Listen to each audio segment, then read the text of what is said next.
Tous nos cœurs brûlent de cette espérance du retour de notre Sauveur. Différents faits divers nous interpellent et nous incitent à la réflexion. Ils annoncent un événement imminent et d'une grande importance. Mais comment l'analyser? En écoutant Jean-Claude qui, à la lumière de la Bible, t'accompagnera et te permettra d'être prête, d'être prêt pour le retour de Jésus. Note que les éditions spéciales sont disponibles sur YouTube. Quelle est la réponse 2? Le 2, c'est le chiffre. Je te salue fraternellement en Jésus-Christ, le Sauveur du monde. C'est Jean-Claude qui partage avec toi cette nouvelle série qui s'intitule « Découvrir la vérité ». C'est toujours avec joie que je te retrouve et je voudrais te communiquer cette joie. Elle se trouve exclusivement dans la source de la vie, l'Éternel des armées. Aujourd'hui, nous verrons « Tu es ma sœur ». Juste avant, prions. Éternel, grande est ma joie de retrouver tes enfants, afin que nous puissions ensemble grandir en toi et avec toi. Merci pour le bonheur de te connaître. Merci pour Jésus qui, par son sang, nous purifie. Cet esprit, nous nous trouvons une fois de plus en ta présence. Merci de nous diriger, de nous garder et nous conduire dans toute la vérité. Nous t'avons prié au nom de Jésus et pour ta gloire éternelle. Amen. Tu es ma sœur. Lisons au livre de Genèse, chapitre 12, les versets 10 à 13. Il y eut une famine dans le pays et Abram descendit en Égypte pour y séjourner, car la famine était grande dans le pays. Comme il était près d'entrer en Égypte, il dit à Saraï, sa femme, « Voici, je sais que tu es une femme belle de figure. Quand les Égyptiens te verront, ils diront, c'est sa femme, et ils me tueront et te laisseront la vie. » Arrêtons-nous ici. Waouh! Pour le moment. Chaque année, on organise ce qu'on appelle le concours de Miss Univers, la femme la plus belle. Et ces femmes viennent du monde entier. Par le passé, c'était un peu limité, mais maintenant, pour être Miss France ou Miss, quel que soit le pays, on pose des questions d'ordre général, etc. Et dans les années 74, je me trouvais du côté de Montréal et il y avait une jeune femme qui s'est présentée à ce concours de Miss Univers. Elle venait de Trinidad and Tobago. À l'époque, j'étudiais à Trinidad. On l'appelait Penny. Il y avait de nombreuses femmes blanches là pour le concours, belles, etc. Et Penny a été élue Miss Univers. Mais bien avant Penny, la Bible nous démontre que les hommes s'arrêtaient sur l'aspect extérieur, la beauté physique de la femme. L'une des questions que je ne manquerai pas de poser à Dieu quand il reviendra, Seigneur, pourquoi as-tu mis la beauté chez la femme au point que des hommes perdent leur tête lorsqu'ils voient de belles femmes. Parce que vraiment, c'est une torture pour certaines personnes. Et Abraham connaît les pratiques. Il sait que les gens, lorsqu'on voit une belle femme, si c'est le frère, on va le bénir, on va lui donner des richesses, une sorte de dot. Mais si elle est mariée, on ne pose pas la question à l'homme pour dire, bon, écoute, tu sais, ta femme nous plaît, on veut. Non, on tue l'homme parce qu'elle est belle.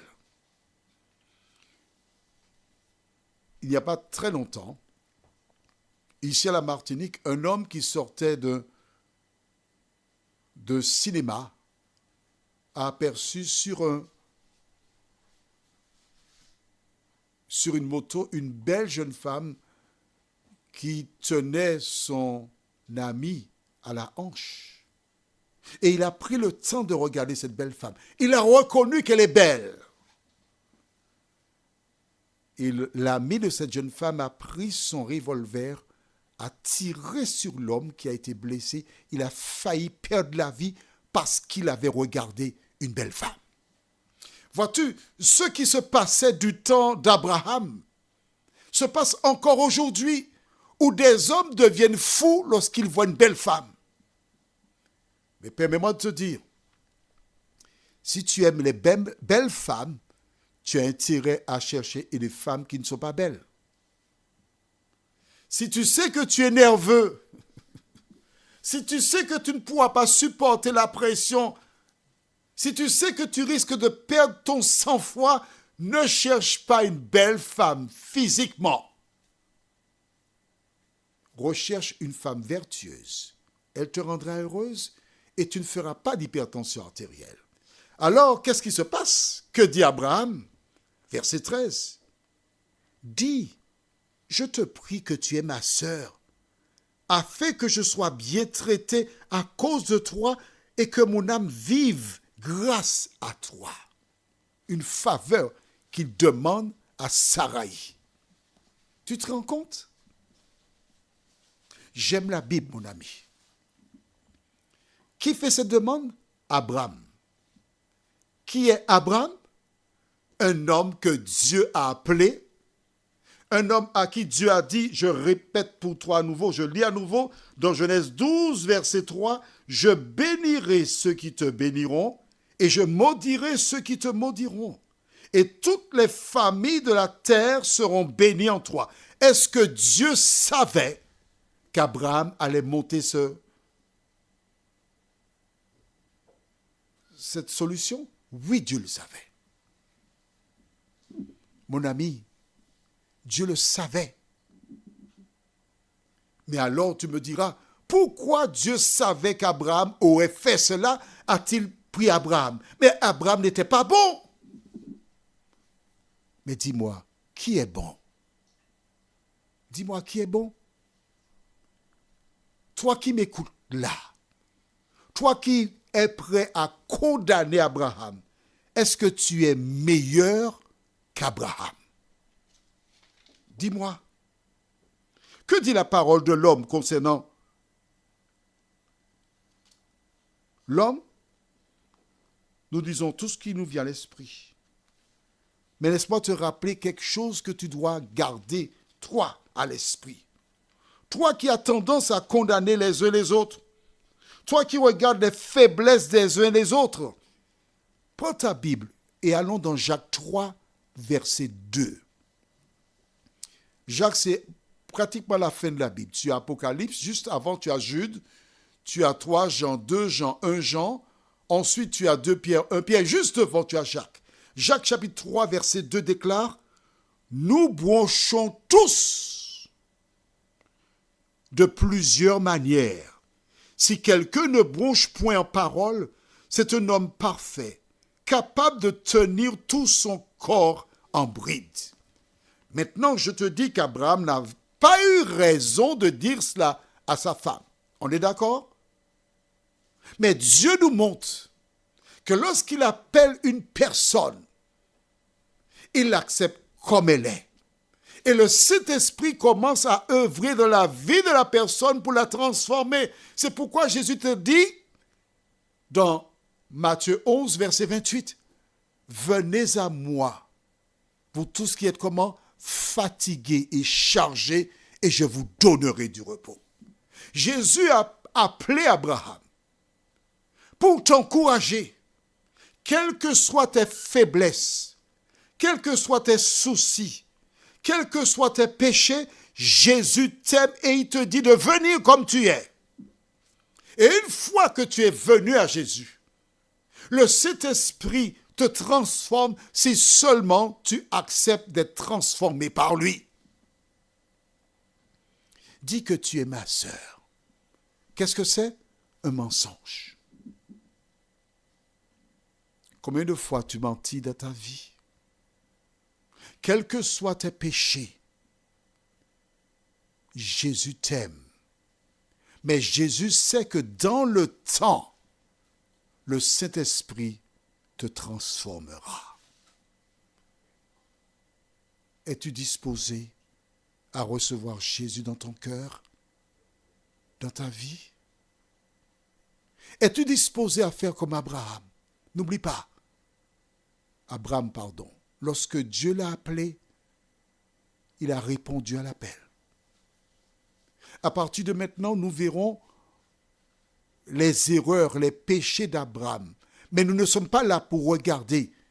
Nous sommes là surtout pour voir comment une personne pécheresse, appelée par Dieu, deviendra un instrument pour la gloire de l'Éternel. Ce que Dieu a fait par Abraham, il veut le faire pour toi aussi. À travers la vie d'Abraham, Dieu te dit, qui que tu sois, mon bras n'est pas trop court. Mes bras sont ouverts pour toi. Ne t'en fais pas pour l'avenir. Tout ce que tu as à faire, c'est de répondre à mon appel, de m'accepter dans ton cœur, dans ta vie, de faire ce que moi je te demande et je m'occupe du reste. Tu es seul, abandonné par ton époux ou ton épouse. Tu es orpheline ou orphelin. Il semble que le monde s'est ligué contre toi peut-être. Mais je voudrais te laisser un verset de la Bible que j'aime énormément, Jérémie 29, verset 11, qui dit « Car je connais les projets que j'ai formés sur vous, dit l'Éternel, projets de paix et non de malheur, afin de vous donner un avenir et de l'espérance. » Dieu a un projet pour toi. Prions. Notre Seigneur et notre Dieu, nous sommes heureux de croire en cette parole, mon Sauveur même, qu'elle fait m'appui pour ma foi. Seigneur, parce que tu nous aimes, nous avons répondu à ton appel. Puisque tu nous aimes, nous avons tout quitté pour te suivre. Nous ne sommes pas parfaits. Nous sommes des pécheurs. Nous bronchons de différentes manières. Mais tu veux que la vérité, tu veux que Jésus soit dans notre cœur. Aide-nous à lire la parole, à la mettre en pratique, nous t'en prions, au nom de Jésus et pour ta gloire éternelle. Amen. Que l'Éternel continue de te bénir.